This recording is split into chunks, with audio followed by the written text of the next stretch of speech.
Je travaille dans un restaurant comme cuisinière préposée depuis 34 ans, puis l'autre emploi depuis 10 ans en entretien ménager.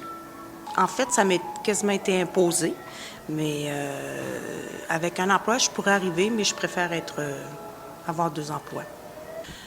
J'ai toujours dit qu'on n'avait comme pas de vie, parce que moi, en fait, je me suis retrouvée seule. C'est pour ça que j'ai un autre emploi. Les formations permettraient à Martine Breton de se spécialiser dans son travail. Cependant, elle n'a pas opté pour ce choix. Bien, probablement que je pourrais le faire, mais c'est pas dans mon but. Mais oui, je pourrais me spécialiser, mais je pense qu'avec 35 ans de métier en restauration, si c'était à refaire, je pense que je me recyclais en autre chose. La sociologue Marie-Pierre Bourda-Chilvin décrit une partie de l'origine du cumul d'emplois.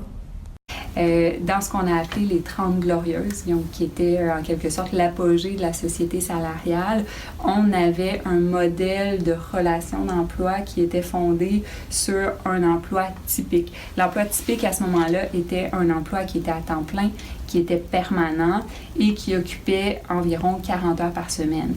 On a un lien d'emploi qui est fragilisé et qui donne naissance à un travail qu'on dit atypique. Un travail atypique au sens qui diffère un peu de la norme. Et c'est là qu'on parle du double emploi qui peut être associé dans certains cas à une certaine précarisation du travail, notamment pour les femmes qui sont surreprésentées dans certains secteurs.